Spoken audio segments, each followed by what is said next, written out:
Welcome back, guys, to another movie review. We got Zach and Jttrix here. Today we're reviewing Challengers, starring Zendaya. Challengers is about Tashi, a former tennis prodigy turned coach, turned her husband into a champion. But to overcome a losing streak, he needs to face his ex-best friend and Tashi's ex-boyfriend.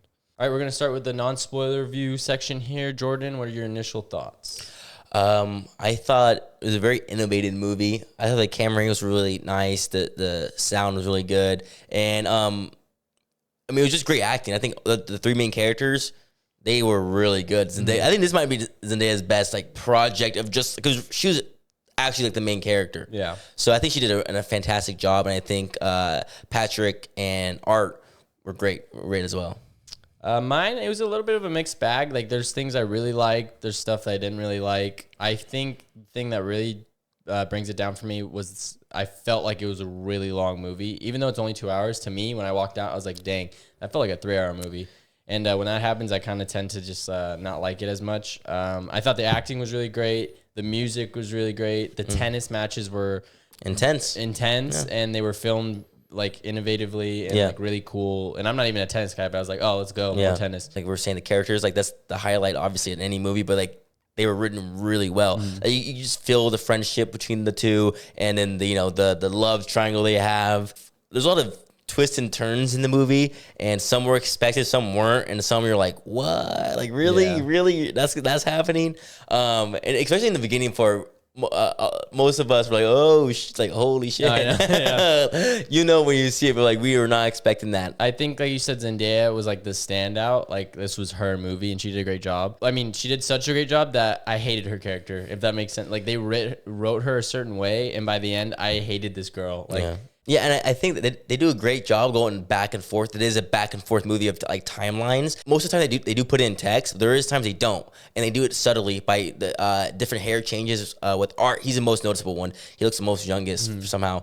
His hair is different, and there's a lot of times where they'll like be like, oh, this is 2011 by like a picture frame of someone like the guy playing tennis. They just made it very easy to like understand what was going on. I don't know, everything comes full circle. I think that's the whole point of the movie, is like everything comes back to you. Yeah. Which I think is the definition of the movie. Yeah, that ending, like the last 10 minutes, like everything kind of came together, and like all those subtle hints you really like pick up on, and it really mattered. And I was fully into it. I was engaged. I was like, oh, this is great. I don't know about you, but me personally, I wasn't the biggest fan of the ending. It kind of just ended, and I was like, oh, great. Yeah, because it wasn't satisfying to me. I don't know. That was just me personally. No, I get it. I think I did see some people in the movie theater go like really? Like the whole slap the leg basically. But the buildup is really good. Like at first the tennis match starts basically, and you're just like, okay, I mean, who cares? Like, we don't really know anything. And by the end of the story, like there's so much lore in each character. Yeah. Like, holy shit, it became very, very intense, and they did it perfectly. I think like if it ended a little bit more, all we need was another minute maybe of just action, and it would have been a very, very satisfying ending. But regardless of the fact, I think every character had their solution. Yeah, it all had a resolution, just depending on if you like it or not. The one thing I'll say, if you do not like slow-mo, this movie's not for you. There's a lot of slow motion. People walking in slow motion, just a lot of slow-mo. So if you don't like slow-mo, don't watch the movie. Yeah, and the movie felt very real. I think it felt like very like human emotions, and I felt like it was stuff like that happens all the time, especially with athletes of that. But there are a couple scenes in the movie where we're like, what? I was like, really? I was like, some of it became like you could tell it was like a romance movie. I was like, okay, I mean that's kind of dumb, but whatever, it moves the plot a little bit. But like there was some scenes that were like, okay, that didn't need to be added. But overall, like it felt real. Like it felt like those actions, like we've seen some cliche stuff. There was some cliche lines in there, but a lot of it was just, it felt natural. Everything felt very natural. Yeah, the relationships were really like, it was like you were watching like a real time person talking to another person, like just the friendships even. It's like, oh, that's pretty funny. 80% of the time I enjoyed the movie. I didn't really know what to think of it. Like, seeing the trailer, it didn't interest me, but I still went and saw the movie. For you guys. We watched the movie. I would not have seen this if I wasn't doing this.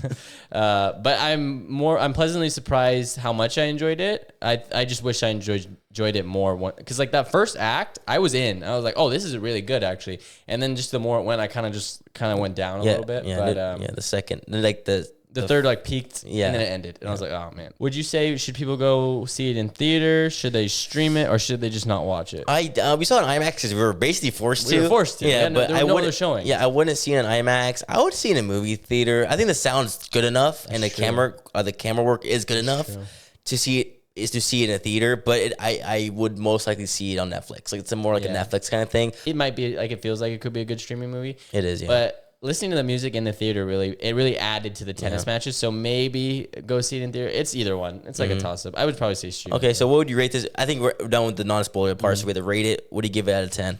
I'm gonna give it a 7 out of 10. It was good. There was just a couple problems with it, but it was a 7.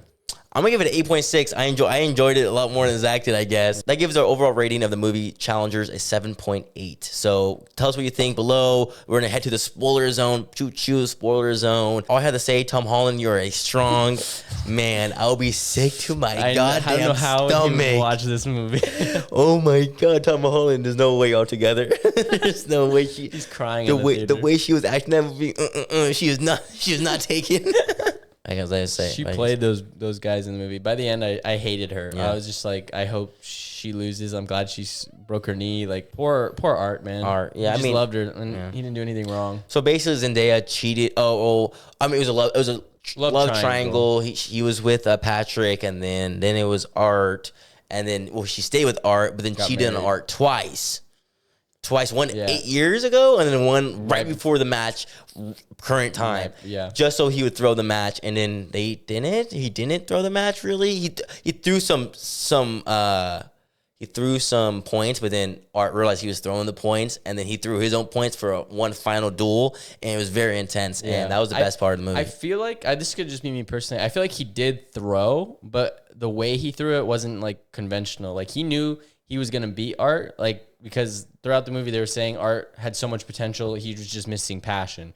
The only thing that gave him passion was Zendaya's character, and so he knew that when he at the end he does like a symbol that you see earlier in the movie saying basically he fucked her, and so that like he gets like all this passion and emotion, and I think that's his way of throwing it. It's like, yeah, you could beat me, I know you can beat me, but you've just never unleashed your full potential, and like he unleashed it on purpose, if that makes sense, and it made for like an exciting last point. And I'm assuming Art won. We don't really know. They didn't really. They just end it with them hugging. But they don't. It's not. If you know tennis, I guess you would know. But we didn't watch tennis, so we're kind of confused a little bit.